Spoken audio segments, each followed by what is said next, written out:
the secondary picks per se. And then Viper doesn't. Well, maybe they go off the rails and they just have to pick a Viper.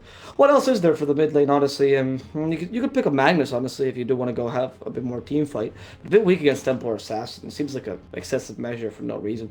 Yeah, there's the Invoker. I was talking about him from the beginning, so I knew he was going to get. It's just a pretty good Invoker pick. The Frostbite, the Smokescreen is also easy to get a Sunstrike within it, the Duel, of course, and the Troll Warlord bashing someone to death.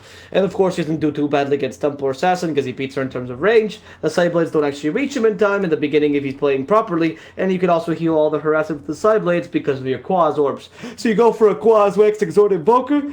By level 4, you should be 1-1-2. By level 5, you should be 2-1-2. So you have the level of alacrity, but also the Quaz healing. And by level 6, you should be 2-1-3 and go back to usual Exhort build. You have points in alacrity, points in exhort, enough to last it.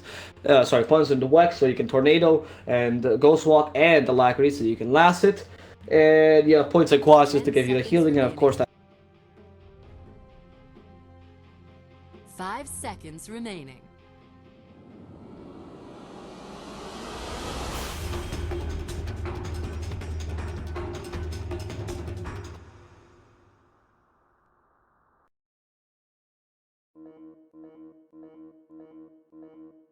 If they take away the lanes, MVP win 2-0. Okay. Yeah, probably. I mean, this is a quite easy game for MVP. I gotta give it to them after this.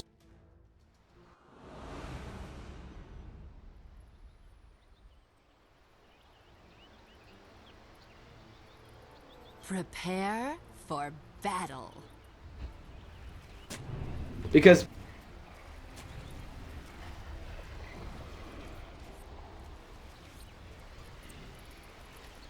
the whole point of this is that the lineup for Happy Feet gets quite countered by what MVP is running. The Invoker can really stop the Sanking Initiation with just like a Tornado. Jesse Vash doesn't do too well against the Ricky because Ricky can just naturally fighting and smoke screen him. Both the TA and the Ursa deal badly against both the Invoker and the Troll Warlord. The Legion Commander can pretty much destroy anyone once he gets Blade Mail. It's looking bad for Happy Feet if they just base it on the trap. But of course, execution matters a lot. It does matter a lot how the lanes go, because in the early game, it's when Blizzy's probably the worst as a Ricky, and the Trim Protector has his highest peak, and so does the Shadow Shaman, as opposed to the Crystal Maiden, who has a bit of Genki power, but not the same harassment power.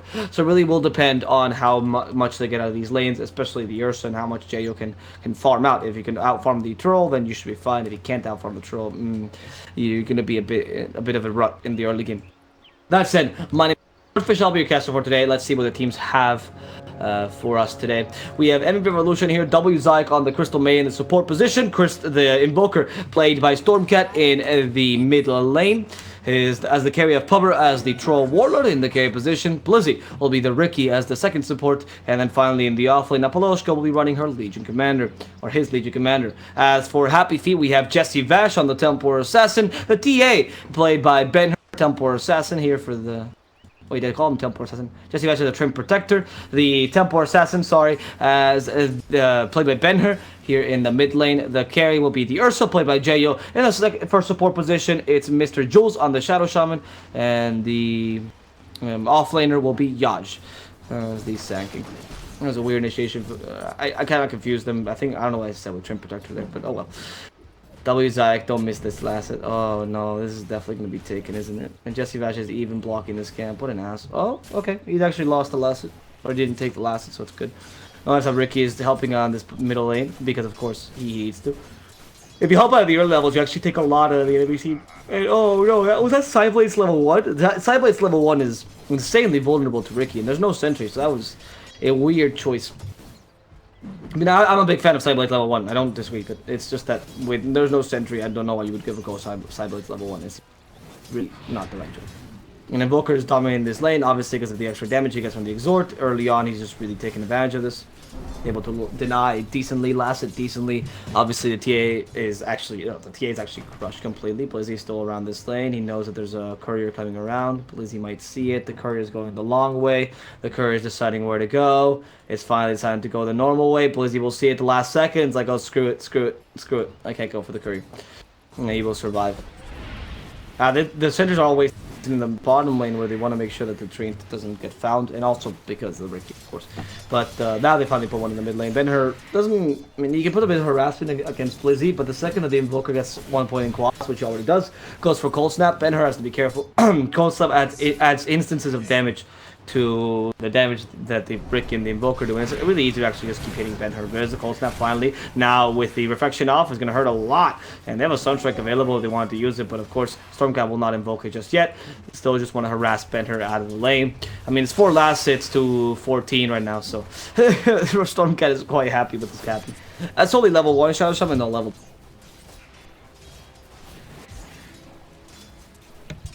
They could have gone in and shackled the Invoker, but I don't see what that could really accomplish, especially because the Ricky's around Smokescreen and boom. All he needs to do is Blink Strike Smokescreen or just walk him up in Smokescreen and your whole Shackles plan goes to hell. And it's not like the Teleport has enough damage right now to really be relevant. What where the Legion Commander is? She actually just went full on jungle. What's her late? Urside, possibly Shadow Shaman. Yeah, Shadow Shaman counters her with anything. She can't press the attack out of it, so the Ursa can just kill her off. That's a wise choice to just go and decide to stay in the jungle. It might actually help her considerably. That way you have one less lane to worry about. Yes, the Ursa won his lane, supposedly, but of course the Legion is still getting a decent amount of farm.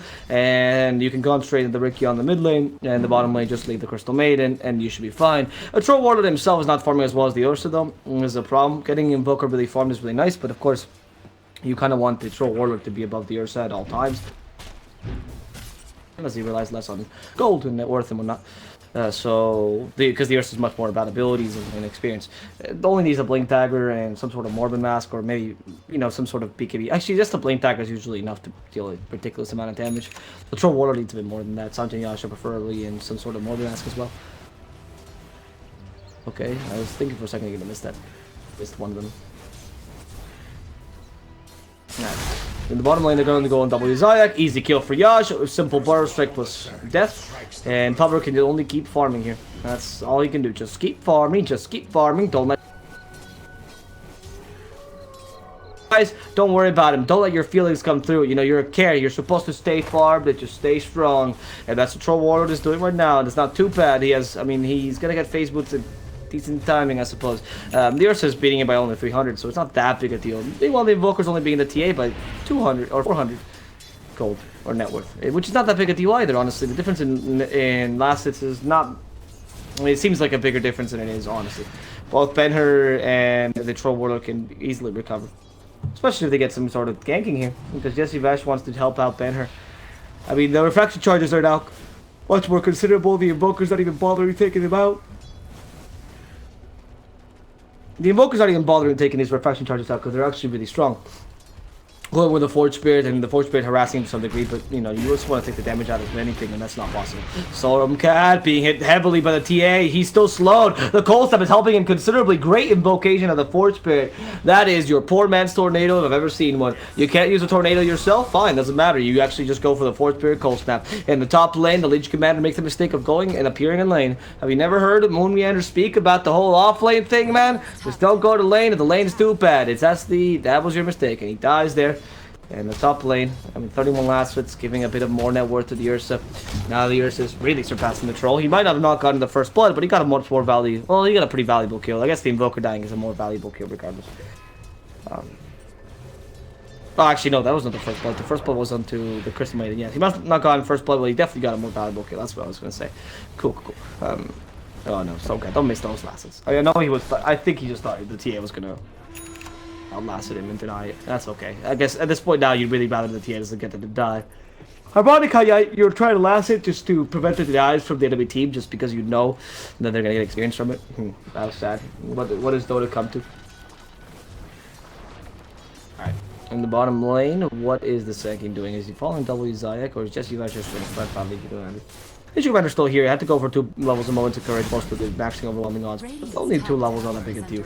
Troll Warlord himself is actually not that worried about Yash. Look at it. Just harassing and being able to swap between ranged and melee gives him a lot of potential. The Whirling Axes are actually a lot of damage. And the W Zayak is still an easier target. It's... Oh, there it is. The first hit the Trim Protector, the Frostbite, now the Burrow Strike, catches W Zayak, and... Yeah, never mind. He is an easy target. Period. There's not more to his story. Right now, Happy Feet are winning by quite a lot of net worth, 14. happy with this game. They are taking down a lot of kills as well. But the issue, mainly the Crystal Maiden, is a bit worrisome because, of course, the last hits are going in their favor, but not by too much. The Troll Warlord, like I said, should be able to recover. So it's not that big of a difference yet for either team. It's just a slight advantage for Happy Feet. However, Happy Feet do not have the late game against this team of MVP Revolution.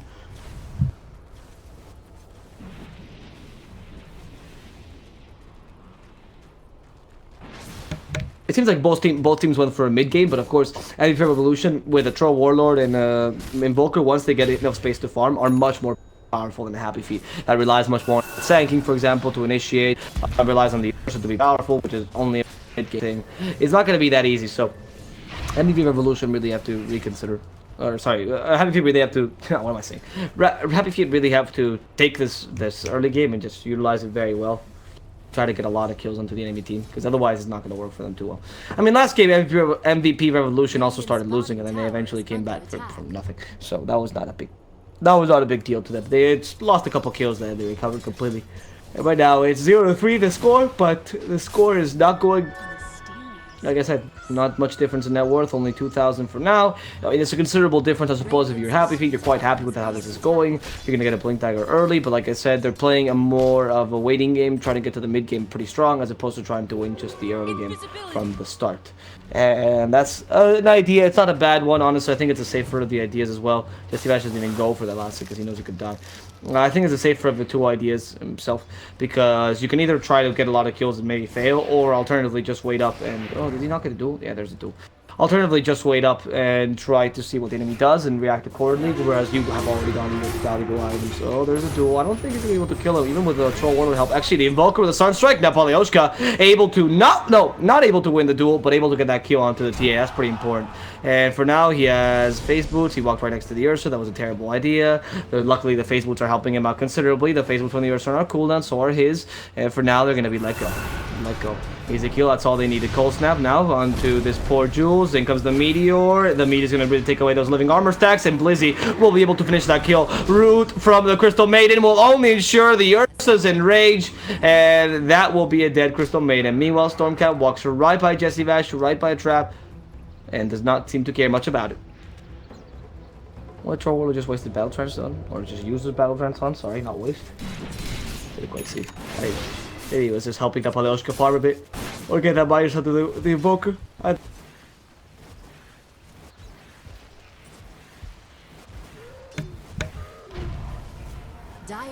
Okay, and Benher in this middle lane starts to push his tower down. Blizzy and the Stormcat could help him. With a Tornado, it's easy pickings, but of course, Benher is saying the required distance away. With the help from the Train Protector, catching him out is almost impossible. And even with a Tornado, right? And of course, MVP Revolution will have to disperse. The smoke gank not too effective, frankly. They're just all trying to get farm for their team, and a bit of backing going on for the Crystal Maiden. That's nice. The Roshan already falls down to the Ursa, taking advantage of that Morbid Mask. He's actually a pretty good kill. He decided to go for the Ursa that goes for Roshan rather than the Eternal Envy Ursa that decides to go for Blink Dagger so early. The Morbid Mask does make sense, and it's much more effective when played this way. Like I said, cohesion between your strategy and of course your itemization, between your strategy and your draft, have to make sense. And in this case, taking the Roshan, a valuable target for both the Ursa and the Troll and the Invoker. So I mean, it's actually MVP Revolution's Roshan much easier because Legion Commander. Actually, both teams love Roshan. One team you have the Temple Assassin, the Ursa, and to some degree the Shaman. On the other team you have Invoker, the Troll Warlord, and of course Legion Commander. All of them are all for Roshan. So just a free-for-all in terms of the Roshan right now. With an Aegis also being utilized.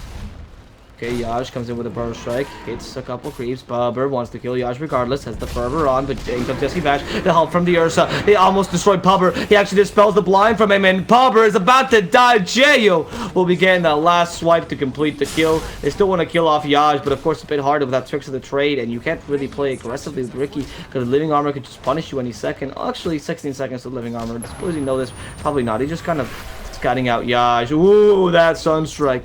That Sunstrike. He could almost smell it with those claws. Actually, that makes no sense, but whatever. The Ricky is ready to attack him. Has a smoke screen as well. Blink Strike. I'm pretty sure Blizzy can kill him. I'm pretty sure Blizzy can deal 300 damage. Can he not? With one initial attack? First strike as well. Lizzie's just body blocking him ever so slightly. He knows there's someone here. He knows there's someone here. He's waiting for the sun strike, the possibility of a sun strike, but of course he makes it out alive. Benher though in the middle lane, he's being caught by a duel. Now the sun strike as well. Benher's about to die. They need you with one more hit. The disarming blast, but Napaleoshka is gonna die as a result and not win that duel. Jayo gets 2 kills, maybe a third one as well. The tornado to bring him back up, and now we just go on to Ricky, Blizzy, who has to go for the rune instead. Jayo, or someone had a ward here. Yeah, there's a sentry. There's a sentry. Easy kill. Yeah, that's it.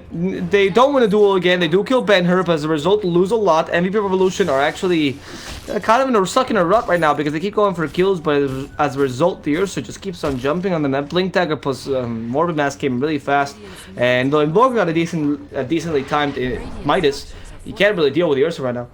And in the middle lane, oh, Yash comes in, Burst Strike catches W Zayak, the Frostbite though. Jesse Vash comes in with a bit of a root, and Napaleoshka still has the duel. They could go on Jesse Vash, cut down this tree. Blizzy starts attacking. The duel is finally out. The smoke screen as well, with the Sunstrike to finish him off. And now the epicenter, they want to fight this. Strix of the Trade comes out, and Ricky will survive, but Legion Commander will not share the same fate as the Invoker now gets stunned down. Stormcat has to use his Ghost Walk, this smoke screen. He messed up. He didn't mean to use the smoke, he meant to use the dust, but it was a bit too late. The Invoker was already far enough away. In the top lane, Pupper was man-fighting this TA, maybe not the best of ideas, and Blizzy destroyed by this team of Happy Feet because he decided to go quickly, or go on them. And Radiant's middle tower has fallen. visibility does not equal invincibility, as a result gets killed. Pupper also makes it out of this top lane alive, decides to go for the Yasha first, wanting to kill Ben-Hur even more. This Ursa is snowballing pretty well. Maybe that's later build in order just so you can actually use the Ursa damage to destroy towers. But to be entirely fair, I've never seen a Desolator win a game, so... Okay, Jayo catching out Crystal Maiden, easy kill. They tried to heal her up, but of course that was way too late. In fact, the play there was actually to just try to attack the Ursa. In fact, Blink Dagger is very important up Aleoshka, but so is the goddamn Blade Mail. Against this Ursa, you can make him kill himself if you catch him at the wrong times. And since you have more HP than the Ursa, well, you have roughly a bit more HP than the Ursa. Right now, a bit less, but when you have the Blade Mail, you should have a bit. It is a bit better than the Ursa's, right? 2.9 per level. How much is Ursa's? Oh, never mind. Never mind. Ursa's god. I forgot that he has a remnant of strength from back in the day when he used to be played almost like a strength hero with a 2.1 agility per level instead. Oh wow, the TA is about to talk to these ancients. Oh, they know this is here. No blink though. Ben-Hur does not see them. He's gonna come out easily. There it is. Dual use, Sunstrike even committed, no point in it. Napaleoshka will be getting this kill. But however, the help from the Sand King, ooh, he can't burst strike right away because of a well-placed smoke screen. Now Legion Commander would like to blink away, it won't be able to. She'll just die to Yaj's and Jayo's attack. Whereas Happy Feet get a dual kill, and onto the TA, the Legion Commander sacrifices herself. Is that worth it? Certainly, 100%, yes. Because Legion Commander getting dual damage and of course getting a kill, I mean, very important. But, you know, dying to the Ursa is never good. Troll Warlord might actually do the same, and no, it's just not what you want to do right now. W Zayak is the only existing member of MVP Revolution that hasn't died to the Ursa yet, or in the past 2 minutes, and Ursa makes sure to fix that. Jaya, who is a godlike, 8,000 gold or 8,000 extra gold for him. They really need to start pushing now, but I mean, with this advantage, you actually take it a bit easier. Desolator for the Ursa quickly, and then start just honestly pushing hard. Because this game will not go too much in your favor if you don't think that. Actually, Desolator will come on the Templar Assassin, so there's no point in Desolator on the Ursa.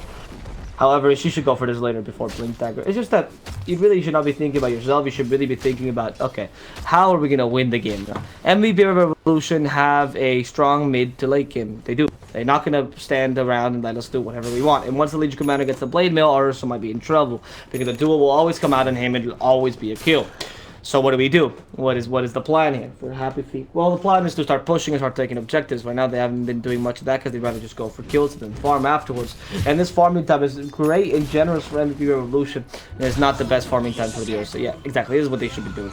Getting kills whenever they can, killing off the Ricky and taking away that ward. And once they kill off the Ricky, they just start going for objectives, taking advantage of the high damage that an Ursa does. He did go for the Midas, which I admit is pretty ballsy, against a team with an Invoker and a Troll Warlord. But mind you, it's not a bad item, especially when you get it so early.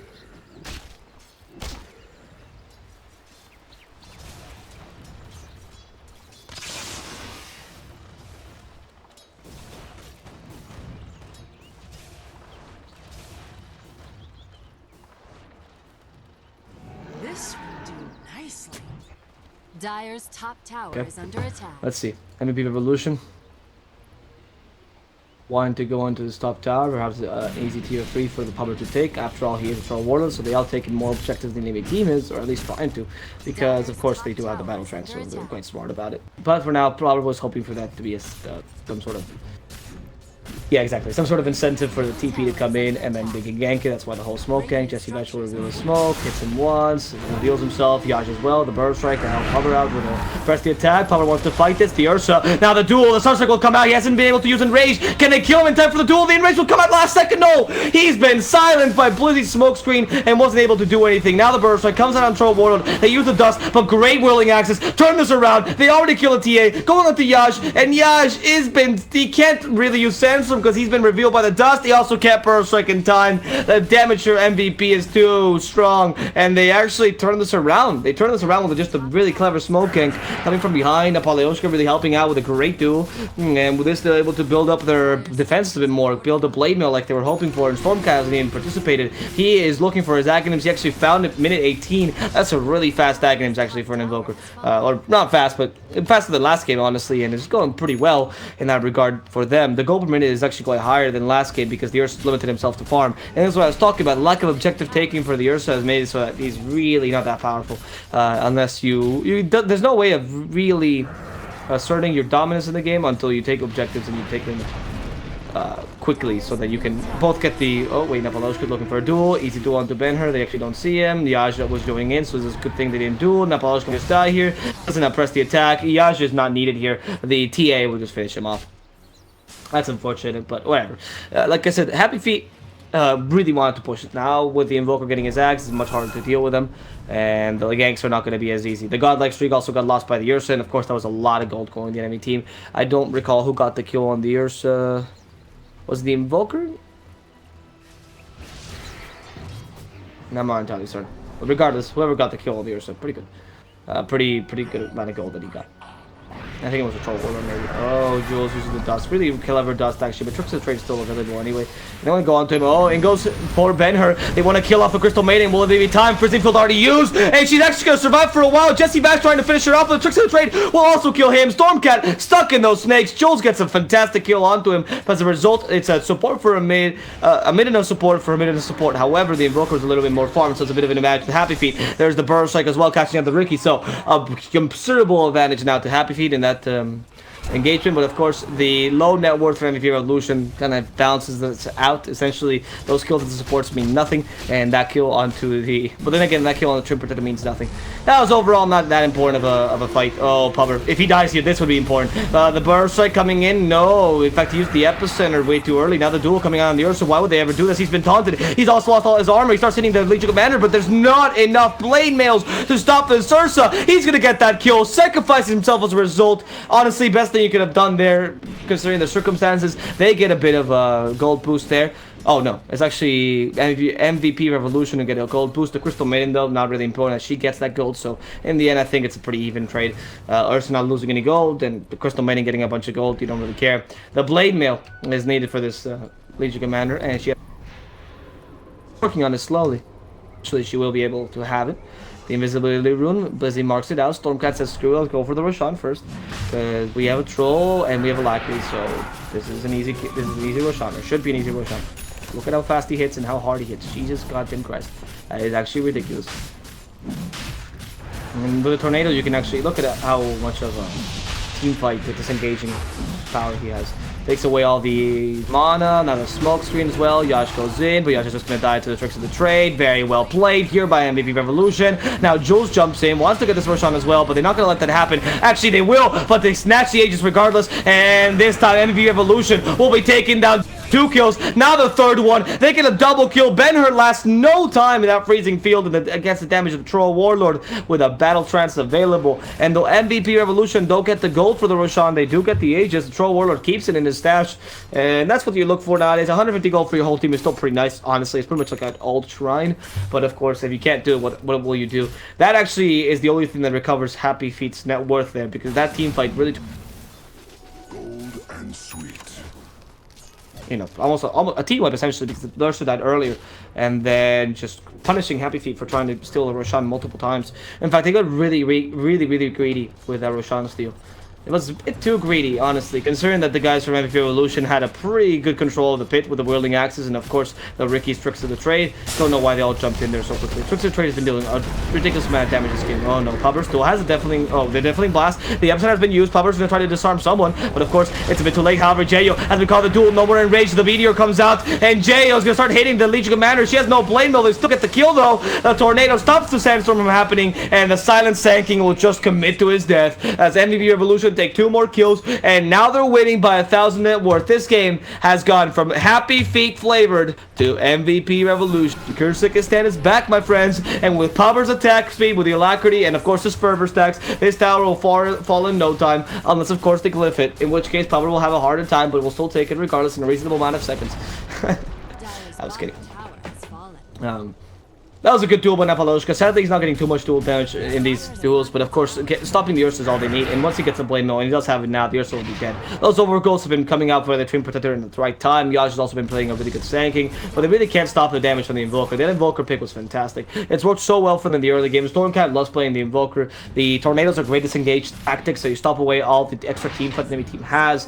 And we were talking about this earlier, how the enemy team, in this case Happy Feet, has a lot of team fight with obviously the Epicenter, the Overgrowth, the damage from the TA, which actually, you know, is able to go around the whole team fight, right, because of the side blades. The Ursa, sorry, the Shadow Shaman in general with the Master Promoter is 2 stuns. They have a good amount of team fight, but the issue is that, of course, the Invoker has a good amount of disengage. That Tornado is a really hard thing to stop because it's a fast skill. It provides a stun and actually stops a bunch of channels with a ridiculous range. They're gonna catch out the Ricky though. Oh, the Legion doesn't want to fight this actually. The duel is not gonna come out of Napaloshka. They actually stun out the Tornado though. The help from Stormcat. They might even be able to get a kill here. They use the Ice Wall perfectly onto the poor Ben-Hur. Now Tornado, he's been stunned out forever, and Ben-Hur will die. Jesse Vash still not being seen. They know they don't have anything here. The duel coming down to Jesse Vash. Now the Sunstrike, and they'll burn those tree roots to the ground with a duel. Be able to kill him off with a Sunstrike. That is a good job by Napaloshka, able to take a 48 damage bonus now, and also getting a couple kills there, including the one on Ben-Hur. What MVP Revolution did pretty well is that, of course, they made the Ursa seem really strong, and Jayo likes playing that way, and they know how Jayo plays. Jayo is a pretty well-known player. He's been playing for a long time, and we've seen him in both SCA teams and American teams, and he has this style of pretty aggressive, but with a nice amount of farming with it. Oh no, Jayo actually losing a lot of mana there, and the cold snap as well. There's a Sunstrike, will hit Jayo right in the face, and Jayo has to... They're trying to force the enrage out. Of course, they won't be able to. They go on to Jules instead. They have a duel available in 6 seconds. They might just wait for it. No, they doesn't kill him. Right, easy kill on Jayo. That's a gem for this team. Unless the courier took it. No, that's a gem for this team. Jayo will jump in any second. Right, but Jayo likes farming. They took advantage of that, and, well, now they're being super aggressive. Napaloshka still trying to get the duel. Play mill wasted, though. That means 10 more seconds without, or 20 seconds without the Legion Commander's duel. Because of course you want to use the blade mill with it, unless you see a perfect opportunity. So you have to be careful as the Ursa, but not as careful for a couple seconds. No, 3 seconds. 3 seconds and the blade mill's back up, so it's perfectly fine. Napaloshka will be able to destroy Jayo. Pubber's already destroyed this tier 2 tower in the mid lane, utilizing his alacrity, or the alacrity, pretty well for this. 6,000 net worth difference now. In only a couple minutes, we saw a swing of almost 15,000 for MVP Revolution. I mean, these guys have really recovered. That Solar Quest as well on the Crystal Maiden, fantastic to add damage to the Ursa during the duel, by the way. I mean, I think that's part of their strategy. And Lincoln's almost completing a Troll Warlord, which I can only imagine is to stop all the great spells that the enemy team has. No Leech Seed, no Hex, no Shackles, and of course no Burrows. Like all those spells stopped. And in addition to that, no Yule Scepter, so no setup stuns either. Lincoln's is a really good alternative to the BKB this game. Though of course the BKB would be alright. The TA or the Ursa still melt you. You can't just go ham in the team fight. You still have to kite in to some degree. So the BKB is not as effective, especially if the Ursa activates his own, because then you're gonna want to fight him 1v1, and the Ursa is gonna usually beat you unless you get a lucky bash or a couple lucky bashes. That said, the Lincoln's allows you to, be able to split push, gives you more versatility in terms of your your build, because you can split push and attack from afar more. You can go for a Silver Edge, for example, Troll build, and since the Linkage is always active, then it's easier to actually use it to prevent spells. More importantly, the stats that the Linkage gives you is much more useful to the Troll. 15 in everything, the 6 HP regen, of course the mana regen to some degree, so you can use the battle trance more often. The mana regen actually not important, but the stats, the 15 stats, is much better than what a BKB gives you, because you do want the agility. Okay, they saw Ben-Hur, easy duel. Ben-Hur goes down. The smoke screen stopped Jayo from attacking, but he used this BKB trying to go on Napoleoshka. Now the root. Napoleoshka is the target of aggression. Is he gonna go down? He's trying to run away. The freezing field knight caught him, and Pummer will perma stun this poor Ursa so that he can't go anywhere. MVP Revolution take a team fight that didn't seem to go so well for them because the Ursa initiated upon them to a team fight that was a complete victory by the great position of Freezing Field and of course Pubber's attacking. That's all they need. The Fusil Blaze is going to be his next item. I think that's a great item for him so he can push towers a bit further with his insane amount of agility he has. Not using the battle trance but still using the alacrity to push these towers down, and of course the help from the Force Spirits. They find out the Sanking. They actually easily destroy him with a smoke screen, and boom, smoke screen plus Sunstrike. That's a roasted Sanking for dinner. As Happy Feet are waiting for these towers to fall down. They really can't use the buyback on the Ursa because he has no buyback. So MVP Revolution take this advantage and decide to go into more towers. With the alacrity, honestly, Pubber does not care much about what the enemy team does because he just keeps on going on to the Rex. And the melee racks will fall in seconds. That living armor does nothing. They even go for the range racks, because why not? Honestly, we didn't do this in the middle lane, but we thought, fuck it, for the top lane, it's a good idea. And without this, or after this is done, a Roshan is the name of the game. And then they go for the last set of racks. Unless, no, yeah, I think that's the idea. Well, obviously go for shrines. Take the shrines easily. After all, the troll still hits pretty hard. And get a bit of extra gold for your team, then go for Roshan, and then finish the game. Because this game has gone from Happy Feet to MVP Revolution in only a couple minutes. And what a swing, honestly. We talked about it, we said it when I was casting.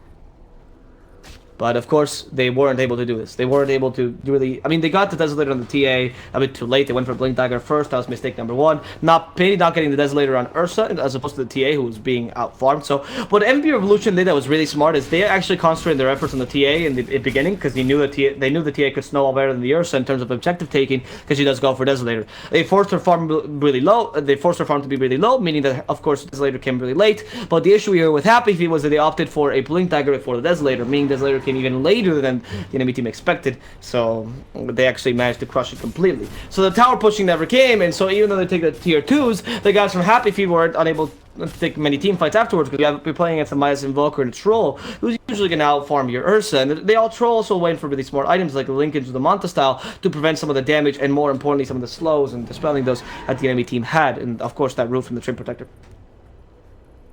So, because of this, the guys in MVP Revolution have gotten the upper hand now in the game, and a couple good teammates, of course, played very well by Stormcat, and Happy Feet are relying on smoke ganks. That's what their lineup is for, but really, you're up with a glass cannon in this case. 2 glass cannons, really, because Ursa's kind of a glass cannon too, without any acronyms, meaning that you're really subject to how powerful your enrage is to survive, and it honestly doesn't look good for the guys at Happy Feet. They can still come back if they get really good team fight, especially with a smoke gank, but this is not a 4,000 or 6,000 difference.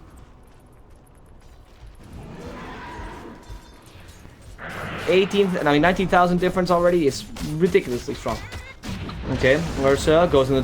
Okay, why did the Ursa go up there just to kill the Riki? They knew he was there, but Jayo is now stuck up there. He has a TP, gonna use the dual. Sunstrike as well, gonna hit him. That's a weird duel for Napoleoshka. He's very happy with this. Freezing Field now cut out by W Zayak. He's gonna be destroyed by Ben-Hur. Actually, the stun by the Shackles from the Shadow Shaman really effective. EMP though coming out. They want to avenge their dead teammate. The EMP will destroy the Shadow Shaman. However, the TA is still hitting, and the Troll Warlord has to run away from this. Napoleoshka's not helping him enough. The TA finally dies with Stormcat's damage. Pubber is able to just leave with his whirling axes on. Yash starts to heal with a shrine. Pretty smart. They don't have their Troll Warlord yet, or not full health, and Jayo is back, so you really don't want to fight this unless the Troll Warlord is still looking for a kill. Oh no, this is Sanking. They actually catch both him and the Ursa with a tornado. Really smart. They still have a Deafening Blast available. Should for the next team fight. Good Ice Wall, by the way, to stop the Ursa from initiating. Because why? Because even though the Ursa can use the Blink Dagger, like you said, you can actually get dueled and then you can't run away. Because you've already used the Blink Dagger offensively, so that was pretty good play. I mean, MP Revolution don't lose much there. They take the TA and the Shadow Shot. In exchange, they lose the Crystal Maiden and Ricky Maru. Not that big a deal. Lich Commander didn't die there. The Ricky Maru, of course, died against the Ursa. result, and a dual kill on the Ursa of all things. The Ursa had to use a buyback in that team fight. It was not good for the guys at Happy Feet. In fact, losing people like that is the last thing they want. Now the Roshan is marked by MP Revolution. I completely agree. This is what they should be going for anyway. Assault Caress on Plubber. These items are so weird on Plubber, but they're working out. No Scotty, you know, no. The Vlad is normal, but Lunkins, Manta Style, Assault Caress. Oh. We'll take this this Roshan release, and the Assault Caress also helps a lot against Roshan, and of course against towers, because the Mantis armor benefits him slightly. With the Alacrity, he's going to be able to take towers ridiculously quickly, and nothing the enemy team, in this case Happy Feet, has in their repertoire can stop him, because the Living Armor is one of the worst items, or one of the worst abilities to stop the Troll Warlord. Because he's not sustained push, he's more of a constant, or not constant, not even like a burst push, if that's even possible. And just I'll take one tower and then leave, I'll take one tower then leave, I'll take one tower then leave, because you're so goddamn powerful. Look, he even goes on Jo, just seeing him goes on Jo.